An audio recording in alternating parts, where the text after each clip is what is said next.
1 month into the two powerful earthquakes in Myanmar, with the monsoon season approaching, the threat of dengue and malaria is becoming a reality. Saima Wazed পুতুলকে আরও বলতে শোনা যায়, 2 দফায় গুমের শিকার হওয়া সাবেক সেনা কর্মকর্তা লেফটেন্যান্ট কর্নেল অবসরপ্রাপ্ত হাসিনুর রহমান রোববার নিজের ফেসবুক পোস্টে ডক্টর মোহাম্মদ ইউনূসকে ঘিরে মন্তব্য করেছেন এবং ভারতের প্রভাব মোকাবেলায় একটি নিরাপত্তা চুক্তির প্রয়োজনীয়তার কথা উল্লেখ করেছেন। হাসিনুর রহমান লেখেন, ভারতের সকল ফর্মুলা ডক্টর ইউনূসের কাছে ব্যর্থ। সার্বভৌমত্ব আগামী পরশুদিন 4 দিনের যুক্তরাজ্য সফরে আসছেন বাংলাদেশ সরকারের প্রধান উপদেষ্টা ডক্টর মোহাম্মদ ইউনূস। তো এই বৈঠকে ডক্টর ইউনূস ব্রিটেনের রাজা কিং দ্য চার্লস সেকেন্ড এবং ব্রিটিশ প্রধানমন্ত্রী স্যার কিয়ার স্টারমারের সঙ্গে বৈঠক করবেন। এবং আসসালামু আলাইকুম প্রদর্শক শ্রোতা, গুরুত্বপূর্ণ কয়েকটি সংবাদে আপনাকে স্বাগত। সম্পূর্ণ ভিডিও জুড়ে থাকলে জানতে পারবেন কয়েকটি গুরুত্বপূর্ণ সংবাদ। আশা করি সম্পূর্ণ ভিডিও জুড়েই থাকবেন। চলুন ভিডিওতে বিস্তারিত দেখে আসি। 2 দফায় গুমের শিকার হওয়া সাবেক সেনা কর্মকর্তা লেফটেন্যান্ট কর্নেল অবসরপ্রাপ্ত হাসিনুর রহমান রোববার নিজের ফেসবুক পোস্টে ডক্টর মোহাম্মদ ইউনূসকে ঘিরে মন্তব্য করেছেন এবং ভারতের প্রভাব মোকাবেলায় একটি নিরাপত্তা চুক্তির প্রয়োজনীয়তার কথা উল্লেখ করেছেন। হাসিনুর রহমান লেখেন, ভারতের সকল ফর্মুলা ডক্টর ইউনূসের কাছে ব্যর্থ। সার্বভৌমত্ব রক্ষায় নিরাপত্তা চুক্তি প্রয়োজন। তিনি আরও মন্তব্য করেন, এই চুক্তির বিরোধিতাকারীদের মাধ্যমেই নব্য রাজাকারদের শনাক্ত করা সম্ভব হবে। তিনি দাবি করেন, শহীদ প্রেসিডেন্ট জিয়াউর রহমান ছাড়া আর কোনো সরকার তৃণমূল উন্নয়নে কার্যকর ভূমিকা রাখতে পারেনি। বর্তমান রাজনৈতিক ব্যবস্থার সমালোচনা করে তিনি বলেন, ব্যাংক লুট, অর্থ পাচার সহ বিভিন্ন অনৈতিক কর্মকাণ্ডে রাজনীতিবিদরা জড়িত এবং প্রবাসী শ্রমিকদের কষ্টার্জিত অর্থ এসব কর্মকাণ্ডের শিকার হচ্ছে। তার মতে, যারা রাজনীতিকে পেশা হিসেবে বেছে নিয়েছেন তারা সাধারণ মানুষের উন্নয়নে আগ্রহী নন। তিনি লেখেন, গরিবের কখনো উন্নতি হবে না, কারণ নেতারা চান না গরিব ভালো থাকুক। ফেসবুক পোস্টে তিনি আরও উল্লেখ করেন, আগস্ট বিপ্লব ছিল ফ্যাসিবাদ বিরোধী একটি আন্দোলন, যা সংস্কারের মাধ্যমে একটি নতুন বাংলাদেশ গঠনের প্রচেষ্টা ছিল। শেষে ডক্টর ইউনূসের উদ্দেশ্যে তিনি বলেন, সম্মানিত ডক্টর ইউনূস, আপনি কঠিন ও কঠোর হন, ঘুরে দাঁড়াবে বাংলাদেশ। সমগ্র জনগণ আপনার সাথে। তিনি সংস্কার, ফ্যাসিবাদ বিরোধী বিচার এবং ভারতের আধিপত্য থেকে মুক্ত একটি বাংলাদেশ গঠনের আহ্বান জানান।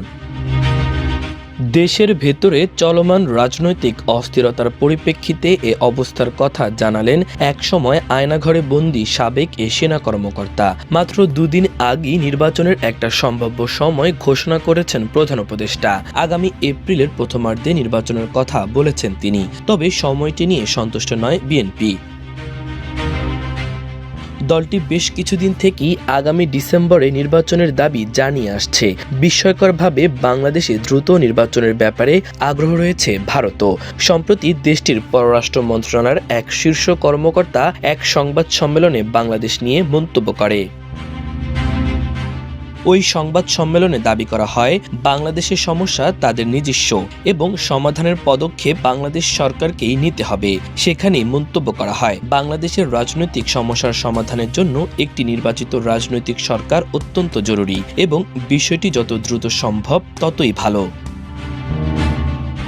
যদিও দেশের মধ্যে বিএনপি ছাড়া বাকি প্রায় সব রাজনৈতিক দলই প্রধান। আগামী পরশুদিন 4 দিনের যুক্তরাজ্য সফরে আসছেন বাংলাদেশ সরকারের প্রধান উপদেষ্টা ডক্টর মোহাম্মদ ইউনূস। তো এই বৈঠকে ডক্টর ইউনূস ব্রিটেনের রাজা কিং দ্য চার্লস সেকেন্ড এবং ব্রিটিশ প্রধানমন্ত্রী স্যার কিয়ার স্টারমারের সঙ্গে বৈঠক করবেন এবং রাজার কাছ থেকে একটা পুরস্কার গ্রহণ করবেন। তো সাবেক পলাতক প্রধানমন্ত্রী শেখ হাসিনার ভাগ্নি এবং ব্রিটিশ পার্লামেন্টের কয়েকবারের নির্বাচিত এমপি এবং সাবেক নগরমন্ত্রী টিউলিপ সিদ্দিকী, তিনি ডক্টর ইউনূসের সঙ্গে বৈঠক করার আগ্রহ প্রকাশ করেছেন। এই বিষয়ে একটা সংবাদ প্রকাশ করেছে ব্রিটিশ সংবাদ মাধ্যম দ্য গার্ডিয়ান, এবং এই দ্য গার্ডিয়ান থেকে বাংলায় অনুবাদ করেছে বাংলাদেশের কয়েকটি সংবাদ মাধ্যম। আমি আমার দেশ থেকেই পড়ে শোনাই। সেটা হচ্ছে যে, লন্ডনে ইউনূসের সাক্ষাৎ চেয়ে টিউলিপের চিঠি। আমি একটু দ্রুত পড়ি, তারপর আমি আমার বিশ্লেষণ করব। যুক্তরাজ্যের সাবেক নগরমন্ত্রী এবং পতিত স্বৈরশাসক শেখ হাসিনার ভাগ্নি টিউলিপ সিদ্দিক প্রধান উপদেষ্টার সঙ্গে সাক্ষাৎ করার জন্য অনুরোধ জানিয়ে চিঠি দিয়েছেন। ডক্টর ইউনূসের বিরুদ্ধে সর্বাত্মক যুদ্ধ চালাচ্ছে আওয়ামী লীগ। এই অবস্থায় টিউলিপের এই সাক্ষাৎ প্রার্থনা নিয়ে রহস্যের সৃষ্টি হয়েছে। মানে এই আওয়ামী লীগ ডক্টর ইউনূসের বিরুদ্ধে এমন কোনো বাজে কথাবার্তা না বলতেছেন, অথচ ডক্টর ইউনূস কিন্তু আন্দোলনের সঙ্গে জড়িতই না। এদিকে আবার তার ভাগ্নি টিউলিপ দেখা করতে চায়, এই নিয়ে তার রহস্য সৃষ্টি হয়েছে। বর্তমান বাংলাদেশ সরকার ব্রিটিশ সরকারের কাছে এই টিউলিপের দুর্নীতির অভিযোগ করার কারণেই কিন্তু টিউলিপ মন্ত্রিসভা থেকে পদত্যাগ করতে বাধ্য হয়েছেন। তো এই সোমবার যুক্তরাজ্য সফরে যাচ্ছে ডক্টর ইউনূস। ব্রিটিশ দৈনিক গার্ডিয়ান জানায় যে নোবেল বিজয়ী অর্থনীতিবিদ ডক্টর ইউনূসকে লেখা এই চিঠিতে সিদ্দিক লন্ডন সফরের সময় আলোচনা করার সুযোগ চেয়েছেন। লন্ডনে ডক্টর ইউনূস রাজা চার্লসের সঙ্গে দেখা করবেন এবং ডাউনিং স্ট্রিটে ব্রিটিশ প্রধানমন্ত্রী স্যার কিয়ার স্টারমারের সঙ্গে বৈঠকে মিলিত হবেন। টিউলিপ চিঠিতে বলেন যে তিনি আশা করেন তাদের মধ্যে একটি বৈঠক ঢাকায় দুর্নীতি দমন কমিশনে সৃষ্ট ভুল বোঝাবুঝি দূর করতে সাহায্য করবে এবং তার খালা শেখ হাসিনার সঙ্গে তাকে জড়িয়ে যেসব কথাবার্তা হচ্ছে এই নিয়েও কিছু প্রশ্নের উত্তর তিনি ডক্টর ইউনূসকে সামনাসামনি দিতে চান। চিঠিতে টিউলিপ আরও লিখেন যে আমি একজন ব্রিটিশ নাগরিক, লন্ডনে জন্মগ্রহণ করেছি এবং গত 1 দশক ধরে পার্লামেন্টে হ্যামস্টেড এবং হাইগেটে জনগণের প্রতিনিধিত্ব করতেছি। বাংলাদেশে অবৈধভাবে ফ্ল্যাটসহ নানা সম্পদ অর্জনের যে অভিযোগ, সে অভিযোগটা পুরোপুরি মিথ্যা, আমি ওই অভিযোগ অস্বীকার করতেছি। এবং টিউলিপ আরও বলেন যে বাংলাদেশে আমার কোনো সম্পত্তি বা কোনো ব্যবসায়িক ইন্টারেস্ট নাই। বাংলাদেশ আমার কাছে খুবই প্রিয়, কিন্তু এটি সেই দেশ নয় যেখানে আমি জন্মগ্রহণ করেছি এবং বাস করছি অথবা আমার কেরিয়ার গড়ে তুলেছি। আমি বাংলাদেশের দুর্নীতি দমনের কাছে এটা স্পষ্ট করার চেষ্টা করতেছি যে লন্ডনে আমার আইনজীবীদের সঙ্গে যোগাযোগ করতে অস্বীকৃতি জানিয়েছে এবং স্পষ্টতই ঢাকার একটি এলোমেলো ঠিকানায় চিঠিপত্র পাঠাচ্ছে। সিদ্দিক আরও বলেন যে এই ফ্যান্টাসি তদন্তের প্রতিটি পদক্ষেপ গণমাধ্যমে জানানো হয়েছে, তবুও আমার আইনি দলের সঙ্গে কেউ যোগাযোগ করেনি। গণঅভ্যুত্থানের মুখে আপনারা জানেন যে 2024 সালের 5ই আগস্ট টিউলিপের খালা শেখ হাসিনা পালিয়ে যান ভারতে এবং এরপর থেকে শেখ হাসিনা সহ শেখ পরিবার সদস্যদের নানা অকল্পনীয় দুর্নীতির খবর সামনে চলে আসছে এবং এগুলো তদন্ত করতেছে। বিশেষ করে যে রূপপুর পারমাণবিক প্রকল্প কেন্দ্র থেকে হাজার হাজার কোটি টাকা দুর্নীতি বেশ আলোচিত হচ্ছে এবং এই পারমাণবিক চুক্তি যখন সই হয় পুতিনের সঙ্গে, সেখানে কিন্তু টিউলিপ সিদ্দিকি তার খালার সঙ্গে উপস্থিত ছিলেন। বিষয়টি নিয়ে সে সময় ব্রিটিশ সংবাদ মাধ্যমে তোলপাড় শুরু হয় এবং তারপর টিউলিপ এবং তার বোন আজমিরা সিদ্দিকি তাদের ফ্ল্যাট পাওয়া নিয়ে শুরু হয় তুমুল আলোচনার ভিতরে। আবার রাজধানীর পূর্বাচলে 60 কাটার প্লট আছে, অনিয়ম করে দেওয়া হয়েছে। এই কারণে টিউলিপ সহ 53 জনের বিরুদ্ধে গ্রেপ্তারি পরোয়ানা জারি করে ডাকাতি আদালত। সেই তালিকায় শেখ হাসিনা আছেন, টিউলিপের মা শেখ রেহানা আছেন, ভাই রাদওয়ান মুবি সিদ্দিকি ববি আছেন, ছোট বোন আজমিনা সিদ্দিক, রূপন্তীর নামও আছে। তো এই প্রতিক্রিয়ায় টিউলিপ বলেছেন যে এমন কোনো প্রমাণ কোথাও নাই, তিনি রাজনৈতিক উদ্দেশ্য প্রণোদিত অপপ্রচারের শিকার, যেটা তিনি ডক্টর ইউনূসকে বুঝিয়ে বলবেন সামনাসামনি দেখা করতে পারার সুযোগ পেলে। তিনি বলেন যে আমি মিডিয়া ট্রায়ালের শিকার হচ্ছি। হাসিনা এবং তার দল আওয়ামী লীগের ঘনিষ্ঠ এক ডেভেলপারের কাছ থেকে লন্ডনে 7 লাখ পাউন্ড দামের উপহার পাওয়া একটা ফ্ল্যাটের খবর নিয়ে সমালোচনার মধ্যেই গত জানুয়ারিতে নগরমন্ত্রীর পদ থেকে টিউলিপ ইস্তফা দিতে বাধ্য হন। তখন বিরোধী দল কনজারভেটিভ পার্টির একজন এমপি বলেন যে টিউলিপ সিদ্দিকির অবিলম্বে এমপি পদ থেকে সরে দাঁড়ানো উচিত। তো দর্শক, এই হচ্ছে মোটামুটি খবর। এখন টিউলিপ সিদ্দিকি দেখা করতে চান ডক্টর ইউনূসের সঙ্গে। মানে আমার কাছে আমার মনে পড়ে আসলে মানুষ যখন ক্ষমতায় থাকে তখন কিন্তু তারা এত স্বেচ্ছাচারিতা করে তারা ভুলে যায় তাদের একদিন পতন হবে। এই টিউলিপ সিদ্দিক, আমি তো ভিডিও দিয়েছি অনেকবার, এই টিউলিপ সিদ্দিক যখন মীর কাসেম সাহেবের পুত্র ব্যারিস্টার আরমানকে আয়না ঘরে 8 বছর বন্দি করে রাখে, তখন এই কাসেম সাহেবের মা একটা চিঠি লিখেছেন টিউলিপের কাছে, খুব হৃদয়বিদারক চিঠি। যে মা, আমার ছেলেটা তখন মনে হয় 3-4 বছর হয়েছে মাত্র আয়না ঘরে তখন বন্দি ছিল। খুব হৃদয়বিদারক চিঠি যে মা টিউলিপ, আমার ছেলেটা বন্দি।